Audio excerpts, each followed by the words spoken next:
Si podéis volver a Gálatas capítulo 4, vamos a seguir.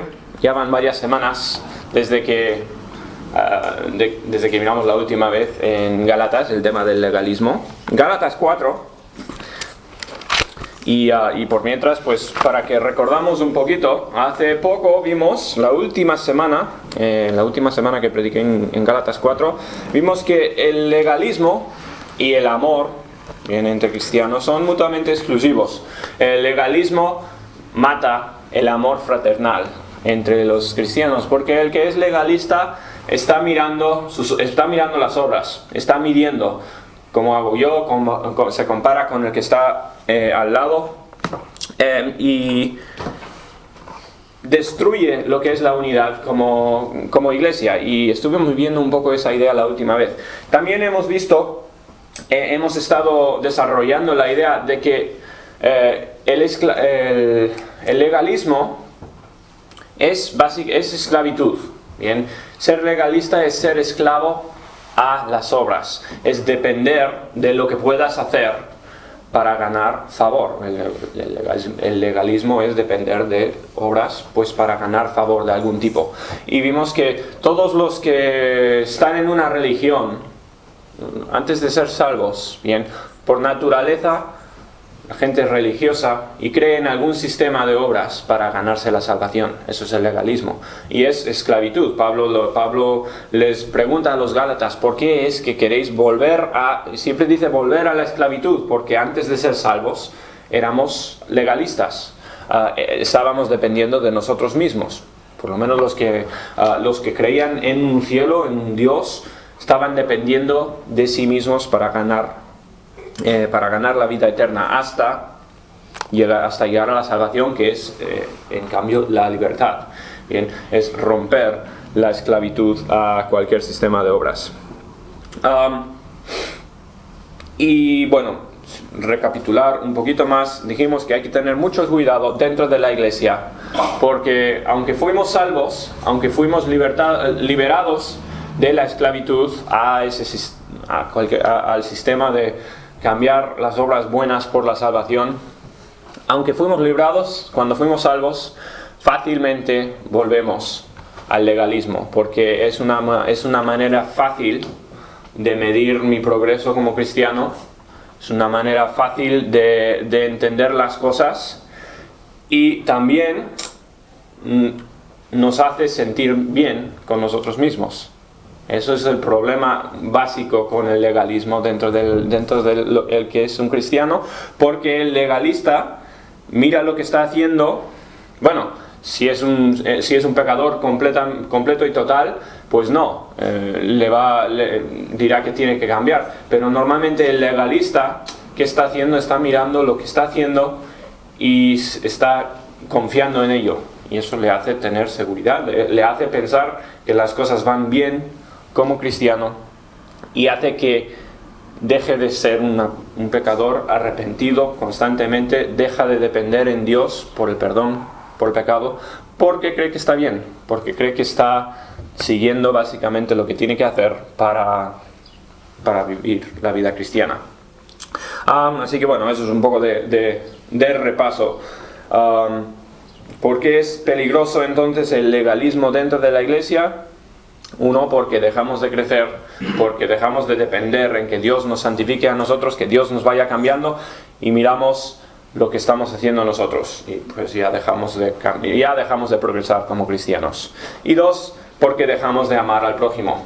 En cuanto miramos a las obras, miramos, pues no hace las cosas tan bien como yo, o hace otros tipos de cosas como yo, y dejamos de amar a cada uno, porque si nos viéramos todos como pecadores yendo en el mismo camino y intentando llegar a la misma meta, nos amaríamos mucho más. Y el caso es que siendo legalistas lo perdemos muchas veces. Bien, hoy vamos a ver una ilustración larga que nos da el apóstol Pablo. Empieza en el 21 y bueno, llega hasta el final del capítulo. Eso es lo que vamos a tratar hoy.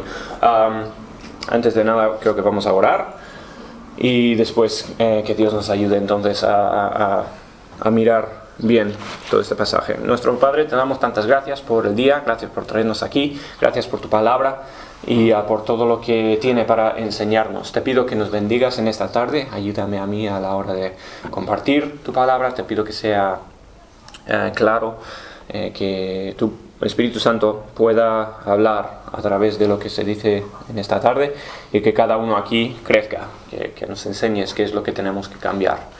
Y te pido que nos ayudes a través de, del tiempo que pasamos en tu palabra a glorificarte a ti. En el nombre del Señor te lo pedimos todo. Amén. Lo que vemos entonces es una ilustración. Os pregunto, ¿qué es una ilustración? Bien, la palabra ilustración viene de la misma raíz en latín del castellano que iluminar. Bien, que lo reconocemos mejor, ¿no? Dar luz. Iluminar algo es, pues, hacer que se pueda ver alguna cosa, hacer que se pueda entender algo. Y una ilustración es básicamente la misma idea.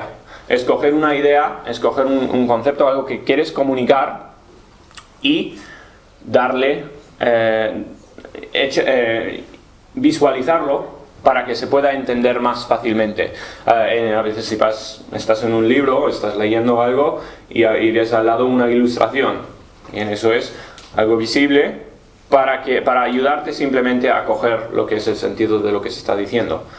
Cuando está uno hablando, predicando, como aquí donde Pablo estaba predicando, estaba enseñando, pues Pablo hacía una pausa y daba una ilustración para que la gente pudiera ver algo cogía algo que conocían bien, en este caso historias del Antiguo Testamento, y los usaba para que la gente entendiera lo que estaba intentando comunicar acerca del legalismo. Jesucristo hablaba en parábolas a menudo, y eran ilustraciones también. Cogía cosas comunes, ordinarias, que eran fáciles de comprender, y Jesús hacía comparaciones y ayudaba a enseñar cosas muy importantes a través de estas diferentes ilustraciones. Mi abuelo cuando predicaba siempre era, yo creo, muy bueno usando ilustraciones. Siempre sacaba historias muy interesantes, cosas que igual yo no sé, eran muy buenas historias, y a veces una ilustración puede ser demasiado bueno también, porque te enfocas mucho en la historia. Pero el caso es que las ilustraciones, cuando se usan bien, pues simplemente ayudan a entender lo que está predicando o lo que se está enseñando, un mensaje. Unas cosas importantes entonces que entender cuando vemos ilustraciones en la Biblia. Voy a pasar un poquito de tiempo como introducción aquí, antes de entrar a los versículos, porque creo que es importante. Pablo usaba mucho las ilustraciones en la Biblia. Y de hecho esta mañana cuando predicó Israel de una profecía donde vemos citado Antiguo Testamento en la Biblia, fue muy útil para esta tarde, porque estamos viendo el mismo concepto. Pero lo que quiero hacer ahora es enseñar que hay diferencias entre las formas que se usa el Antiguo Testamento dentro del Nuevo Testamento. Bien, lo que vemos hoy es una ilustración. Lo que vimos esta mañana es una profecía. Y que son un poco diferentes, porque la profecía se está cogiendo un pasaje que era anterior, que vino antes, que hablaba de algo futuro. En el caso de Pablo a veces usaba profecías y muchas veces usaba un pasaje del Antiguo Testamento que igual no tenía que ver originalmente con lo que estaba diciendo Pablo. Vamos a hablar hoy del legalismo. Y Pablo coge ideas que son ayudas, pero no está Pablo cogiendo un pasaje y predicando ese pasaje como si fuera alguien predicando del Antiguo Testamento, haciendo pues exégesis, como decimos, explicando lo que dice el Antiguo Testamento. No, Pablo está simplemente haciendo alusión se dice, ¿verdad? Haciendo alusiones, está cogiendo imágenes simplemente para visualizar el mensaje que está compartiendo. Y mi meta esta tarde es no enfocarme en la historia, lo que está pasando en el Antiguo Testamento, tanto como en lo que está intentando enseñar Pablo. ¿Entendéis por qué estoy diciendo lo de la ilustración? No es que estamos y hoy vamos a ver acerca de Agar, Ismael, Israel o Jacob, Isaac y Sara, algunos personajes del Antiguo Testamento, y ellos no son lo importante del mensaje. Bien, lo importante es lo que está intentando enseñar Pablo, y está usando estas personas para ayudar a dar el mensaje. Hay unas cosas entonces que acordarse cuando se ven ilustraciones en la Biblia. Uno, Pablo no está haciendo, como decía, Pablo no está predicando el significado de estos pasajes. En este caso, como en muchos, Pablo está usando un versículo para apoyar lo que quiere decir, y no tiene necesariamente mucho que ver con lo que decía en el Antiguo Testamento. Y la segunda cosa es que cuando vemos una ilustración de Pablo o con otros autores en el Nuevo Testamento, no tenemos que basar doctrina en la ilustración. Me acuerdo hace tiempo que estaba predicando a Israel sobre una parábola y mencionó una cosa que no se hace con las parábolas, es sacar doctrina o ir ideando doctrinas en base a las parábolas. Porque ¿qué son? Las parábolas son simplemente ayudas, son ayudas a la enseñanza. Y lo mismo con las ilustraciones aquí. Porque os voy a dar un ejemplo muy rápidamente. A veces la gente coge una ilustración, cuando está predicando de Pablo, predicando o estudiando o lo que sea, cogen una ilustración y intentan sacar demasiada enseñanza de lo que es una ilustración. Por ejemplo, Malaquías 1, 2 al 3, no hay que ir ahí porque me estoy alargando ya y ni siquiera hemos empezado, pero Malaquías 1, 2 y 3 dice: yo le amé a Jacob y a Esaú le aborrecí. Está hablando Dios a través del profeta Malaquías y está diciendo: yo le escogí a Jacob y a su hermano Esaú le deseché. Bien, está hablando Malaquías acerca de la profecía de que iba a venir la redención al país de Israel. Bien, cuando predicó Malaquías, cuando era profeta él, Israel estaba en cautiverio y Malaquías estaba diciendo: Dios ha prometido liberar a los judíos porque Dios les escogió, y estaba usando una ilustración anterior para hablar de lo que quería hacer Dios con el país con la nación de Israel.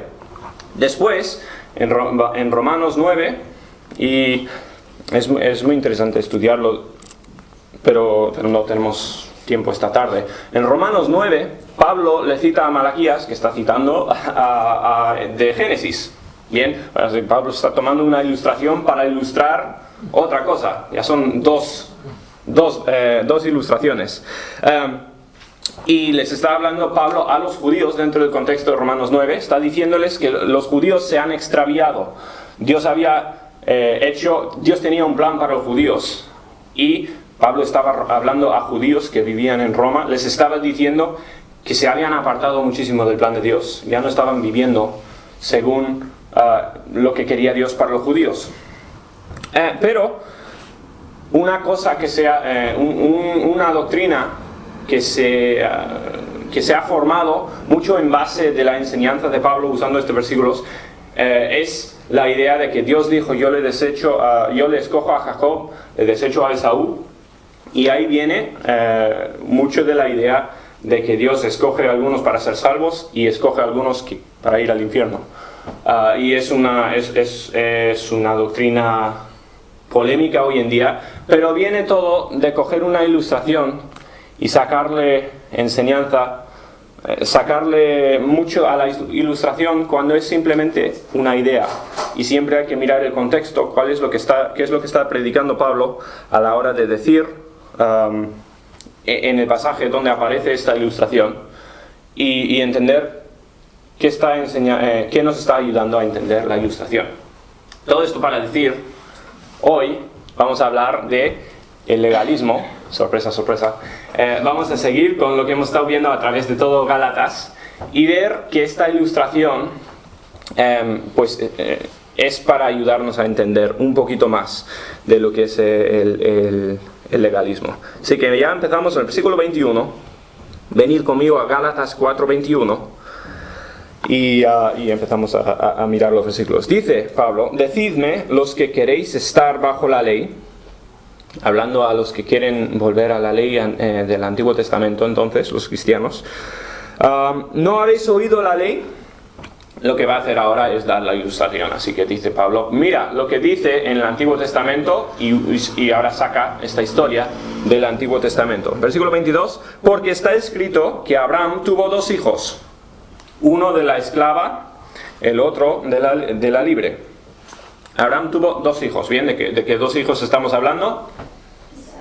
Isaac y Ismael. Bien, y Abraham tuvo muchos hijos más, pero estos dos, dice Pablo, son los que nos ayudan en este momento a entender lo que estoy enseñando. Bien, Isaac y Ismael. Dice uno de la esclava y uno de la libre. ¿Quién era la esclava y quién era la libre?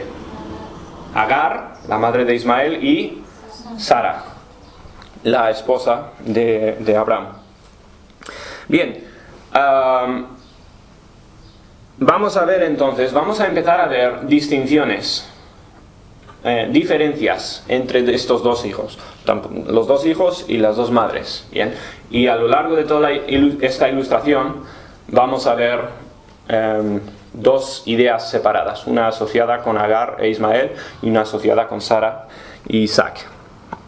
Dice, porque está escrito... 22, porque está escrito, Abraham tuvo dos hijos, una de la esclava, el otro de la libre. 23, porque el de la esclava nació según la carne, más el de la libre por la promesa.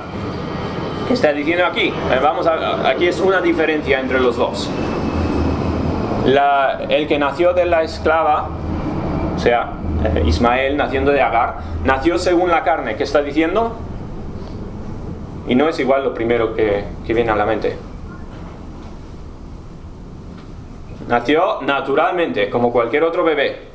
Bien, y de hecho fue porque Abraham quería tener un hijo con Sara y no podía, porque Sara era estéril, y naturalmente era imposible para que Sara tuviera bebé. Así que cogió a Agar, concubina, todo esto para tener un bebé según el proceso natural de cómo funcionan todos los bebés.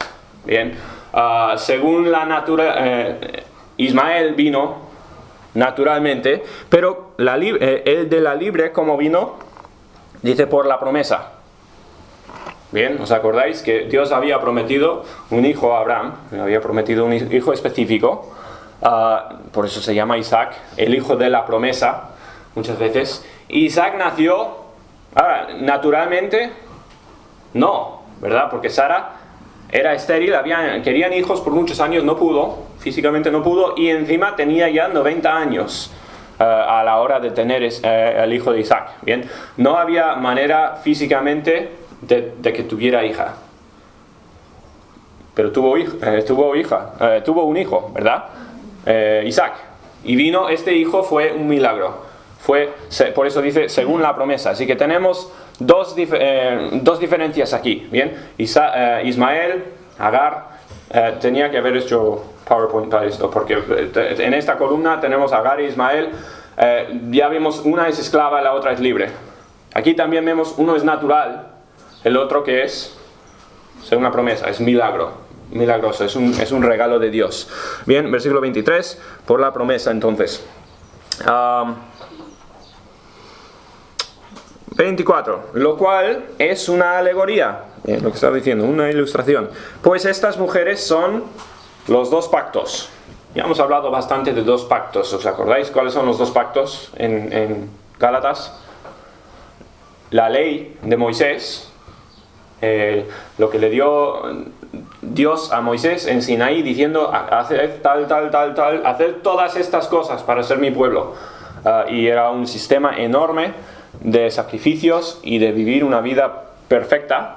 Eso era la ley del Antiguo Testamento. Eso era un pacto. Y el otro pacto que vimos, ¿cuál era? El pacto con Abraham, que tendría descendencia, tendría la tierra prometida, y lo más importante, que iba a ser, la descendencia de Abraham iba a ser de bendición a todo el mundo.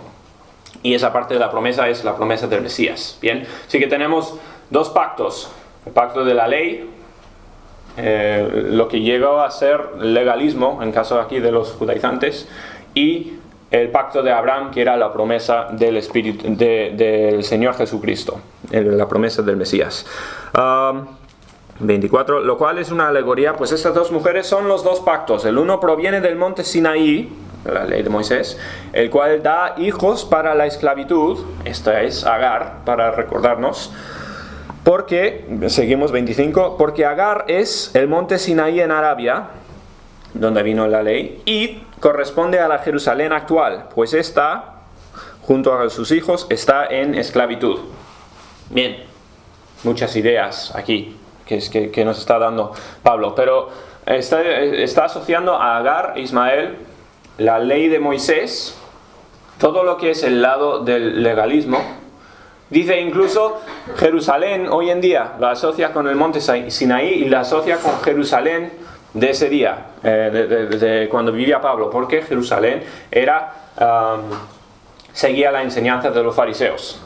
Bien, la enseñanza judía predominante era seguir la ley de Moisés para ser salvos, era seguir todo lo que enseñaban los fariseos, porque así se podía ganar la salvación. Esto era Jerusalén en el día de Pablo, bien, antes de ser cuando todavía existía Israel, cuando todavía existía Jerusalén, que después de pocos años después de esta epístola, pues vino Tito y arrasó la ciudad y ya no existió Jerusalén. Pero en este momento estaba Jerusalén y estaba completamente dada a el legalismo. 25. Agar e Ismael entonces son esclavitud a la ley, lo que es el legalismo, y Isaac y Sara son libertad. Bueno, eso lo vemos aquí en 26. Más la Jerusalén, ya hablamos de la Jerusalén actual, más la Jerusalén de arriba, la cual es madre de todos nosotros, es pues lo opuesto, ¿verdad? Es libre. La Jerusalén de arriba es el que se pone en este lado, en el lado de la libertad, y Sara y Isaac, y todo lo que ha llegado a ser la segunda parte de la ilustración. ¿Qué es la Jerusalén de arriba de que está hablando Pablo? ¿Cuál es la diferencia entre la Jerusalén actual y la Jerusalén de arriba? Bueno, la Biblia nos enseña que Dios tiene una nueva Jerusalén. Y en donde tenemos Apocalipsis 21:2, igual ese sí, si puede ir alguien muy rápidamente a leer Apocalipsis 21, versículo 2. Y el que lo encuentre, que lo lea. Yo, Juan, vi la santa ciudad, la nueva Jerusalén, descender del cielo, de Dios, y dispuesta como una esposa ataviada para su marido. Muy bien. Bien, esto es la Jerusalén de arriba. Bien, está en el cielo ahora, volverá o bajará a la tierra nueva, la creación nueva, y Pablo simplemente es ilustración, no está predicando Pablo del cielo ni nada de esto, está dando en dos lados, bien, la Jerusalén física actual que se ve ahora y la Jerusalén que es el plan de Dios, como lo diseñó Dios y lo que llegará a ser un día. La física está bajo esclavitud, también era esclava de Roma. Ese es otro sentido en que se puede ver la esclavitud de Jerusalén, pero básicamente Jerusalén era esclava a la ley de Moisés. Y la segunda Jerusalén viene del cielo y es eterna, eso es lo importante. La segunda Jerusalén es vida, nunca será destruida, y es eterna, es para siempre. Próximo versículo, Pablo cita Isaías 54:1 y lo leemos aquí, dice, versículo 27, porque está escrito: regocíjate, oh estéril, tú que no das a luz, prorrumpe en júbilo y clama, tú que no tienes dolores de parto, porque más son los hijos de la desolada que de la que tiene marido. Viene ¿de quién está hablando aquí Pablo? Dice: regocíjate, mujer estéril. Y tú que no tienes dolores de parto. ¿A quién está hablando? es de Sara, ¿verdad? Que no podía tener hijos. Dice, regocíjate porque más son los hijos de la desolada que de la que tiene marido. Hablando de Agar, entonces. Así que, otra vez, simplemente estamos viendo ideas, contrastes diferentes en el Antiguo Testamento para ayudarnos a entender la gran diferencia entre el legalismo y la salvación verdadera, lo que es el plan de Dios, lo que es ser libre de la esclavitud a un sistema de obras. Así que ahí forma un poquito la ilustración, pone todas las bases, Pablo, y en el versículo 28 ya empieza a aplicar un poquito. Y vamos a ver tres aplicaciones, podríamos decir, diferentes en lo que dice Pablo. Desde el siglo 28 dice, así que, hermanos, nosotros, está hablando a cristianos, Pablo, dentro de la iglesia, las iglesias en Galacia, así que, hermanos, nosotros, como Isaac, somos hijos de la promesa. Bien, Pablo dice, los cristianos no tienen nada que ver con este lado. Bien, no tiene nada que ver con el legalismo. Todo lo que es ser esclavo a la ley de Moisés, todo lo que es nacer físicamente. ¿Os acordáis que Ismael nació físicamente, nació naturalmente?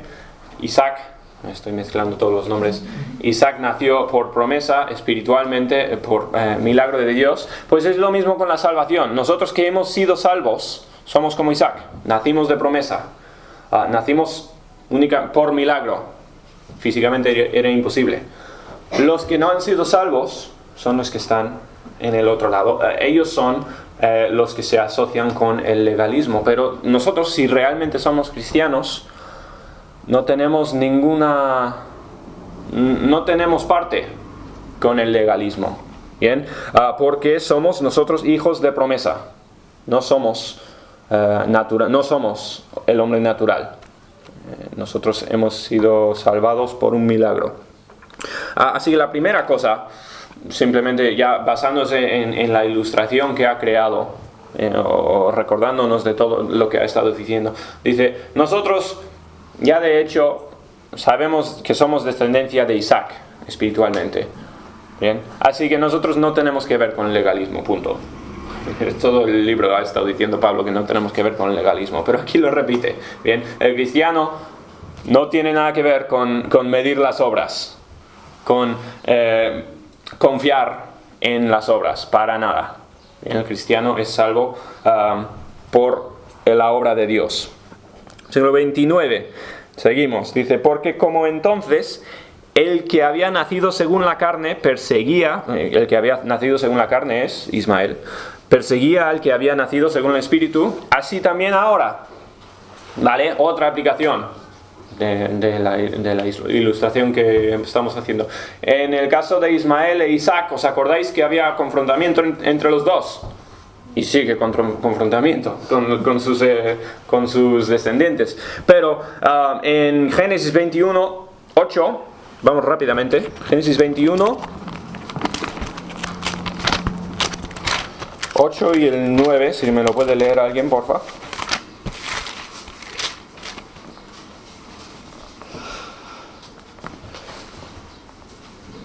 Y creció el niño y fue destetado, e hizo Abraham gran banquete el día que fue destetado Isaac. Y vio Sara que el hijo de Agar, la egipcia, el cual esta le había dado a luz a Abraham, se burlaba de su hijo Isaac. Muy bien. Tenemos esta historia muy breve, ni siquiera sabemos qué es lo que estaba pasando entre los dos, pero vemos que Ismael, que tenía varios años más que Isaac, estaba burlándose de Isaac, estaba tratando mal de alguna forma, no sabemos si le estaba haciendo daño físicamente o qué es lo que estaba pasando, pero vemos enemistad entre los dos, y este caso es lo que esto es lo que terminó con Sara echándole fuera a Agar, porque la odiaba por lo que estaba haciendo su hijo con Isaac y todo esto. Pero, dice Pablo, pero como entonces el que había nacido según la carne perseguía al que había nacido según el Espíritu, así también ahora.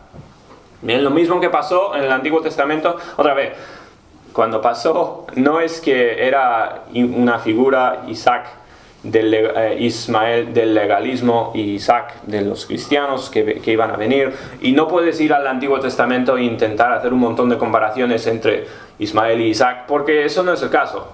Bien, Pablo está otra vez poniendo una ilustración para enseñar algo, para enseñar del legalismo. Y dice entonces que los que son el grupo legalista le persigue al grupo libre. ¿Bien? ¿De qué está hablando aquí? Otra vez, igual no es lo primero que viene a la mente. No está hablando simplemente de que todos los cristianos, todos los inconversos son enemigos de todos los cristianos. Sí existe la persecución, sí existe pues tensión, mucha tensión entre el mundo y el cristiano, pero está hablando más prácticamente de los judaizantes. Pablo estaba hablando de una situación actual dentro de las iglesias de Galacia, donde habían falsos profetas enseñando como doctrina el legalismo. Y Pablo les estaba contradiciendo a estos falsos profetas, diciendo, igual que Ismael se metía con Isaac, le intentaba hacer daño a Isaac, pues los judaizantes, los legalistas, os están intentando dañar a vosotros, os están intentando convertir a una mentira, os están intentando persuadir de una doctrina falsa, y eso ya vimos mucho de ello en el capítulo 1 y 2, pero Pablo está, una vez más, dándonos advertencia del peligro del legalismo, que muchas veces viene desde dentro de lo que consideraríamos la iglesia. Normalmente no es que uno inconverso venga a la iglesia y diga, no, hay que hacer esto, hay que creer de esta forma. El falso profeta normalmente no surge o no sale del mundo, sale de dentro de la iglesia, porque la gente cree que es un cristiano. Bien, y Pablo está advirtiendo a los Gálatas, y es una advertencia que sigue para nosotros hoy en día, de tener mucho cuidado con el que enseñe cualquier forma del legalismo, porque es una doctrina muy peligrosa, es una doctrina, ya hemos visto algunos de los efectos del legalismo, y hace que pare completamente nuestro crecimiento, hace que dejemos de depender en Dios para ser santificados, y Pablo está diciendo, cuidado, porque el legalismo va a atacar. Bien, igual que Ismael contra Isaac, hay que tener mucho cuidado porque el hijo de la carne perseguía y perseguirá al que es el hijo del espíritu. Bien, segunda aplicación entonces esa, cuidado con el falso profeta. Y la tercera aplicación, en el 30, vemos más qué dice la escritura: echa fuera a la esclava y a su hijo, porque no heredará el hijo de la esclava con el hijo de la libre. Otra vez, esto es todo cosas que pasaron con Sara y Agar. Cuando Sara vio lo que pasó con Ismael y Isaac, ¿qué hizo Sara? Fuera con Agar. Bien, échale fuera, no le quiero cerca de mi hijo. Y le mandó a Abraham que le echara fuera. Abraham, claro, le amaba a Ismael como a su hijo, porque también era hijo suyo, igual que Isaac. Pero Sara le dijo, no, fuera, échala fuera. Y pues, ¿qué nos está diciendo Pablo? ¿O por qué menciona eso? Les está diciendo a los Gálatas, echa fuera a los falsos profetas. Bien, ya hemos hablado del peligro que son, lo que están intentando enseñar. Apártate de ellos, que no les dejes enseñar doctrina falsa dentro de la iglesia. Una vez más, es una advertencia por el peligro que muy fácilmente entra el legalismo en la iglesia. Una vez más, mantener los ojos abiertos, tener muchísimo cuidado con lo que es el legalismo. Y eso es advertencia al pastor, que tenga cuidado con quién enseña y con quién puede hablar en la iglesia, pero es tanto para el pastor como para cualquiera. Porque especialmente hoy en día, cuando podemos más que ninguna otra. Y antes, en su día, igual el cristiano no escuchaba mucho fuera de lo que era su iglesia. Escuchaba lo que predicaba el pastor y el que viniera a visitar y el que estaba dentro de la iglesia y todo. Hoy en día mucho más fácil escuchar doctrina de cualquier sitio donde quieras, por internet o por CDs o por libros o por donde quieras. Muy fácil encontrar falsos profetas hoy en día. Están mucho más a mano que igual incluso en los días de Pablo y hace pocas generaciones. Así que es una advertencia muy al día para nosotros de tener cuidado con falsos profetas. Hay muchos que se llaman cristianos, que la gente considera cristianos, que enseñan doctrina falsa. Es la verdad, ha sido así a lo largo de la historia de la iglesia. Y Pablo, aquí en Gálatas y tantas veces a lo largo del Nuevo Testamento, dice: ten cuidado con los falsos profetas. ¿Cómo sabes que es un profeta falso? Pues porque lo que enseña contradice la Biblia. Y a lo largo de Gálatas, Pablo ha enseñado lo que es el legalismo y cómo contradice la Biblia.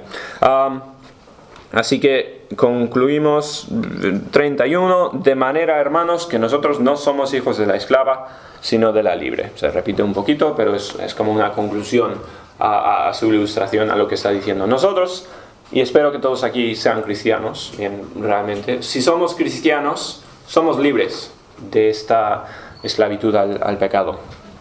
Antes de ser salvos, nuestra esperanza era en lo que podíamos hacer.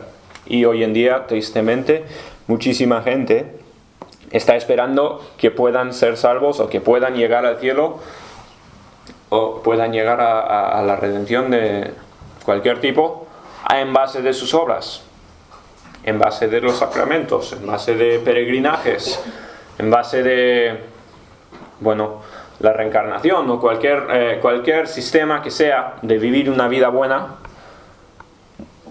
Eso es lo que cree casi todo el mundo hoy en día, los que no son cristianos. Y nosotros no somos así. Bien, el cristiano depende de Dios para la santificación. No se santifica a sí mismo. No es que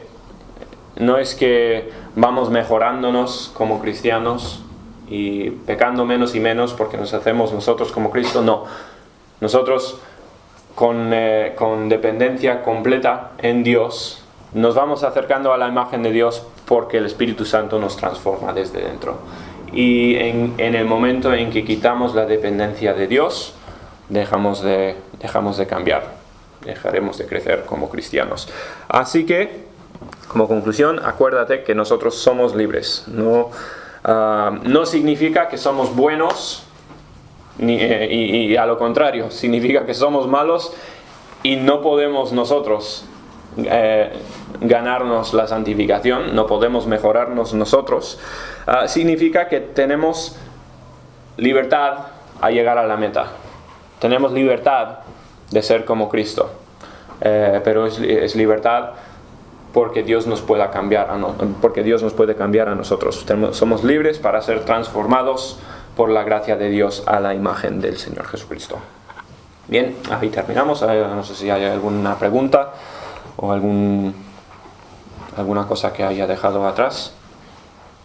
Es un mensaje diferente para mí. Nunca he predicado igual de esta forma, pero creo que así, eso es lo que estaba intentando decir Pablo. Bien, terminamos entonces. Nuestro Padre, te damos tantas gracias por el día, gracias por tu palabra y gracias por las advertencias que nos pone Pablo, que son muy apropiadas y muy importantes para nosotros hoy en día. Ayúdanos a depender de ti, a vernos como pecadores perdidos, que no tenemos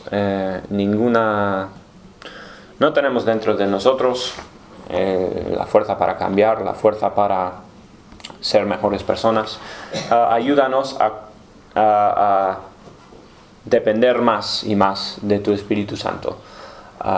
Danos un corazón roto, arrepentido, que reconozca y pida perdón siempre por todos los fallos que tenemos, y ayúdanos a ser transformados por tu gracia. hacerlo como el Señor Jesucristo. Y te lo pedimos todo en el nombre del Señor Jesucristo. Amén.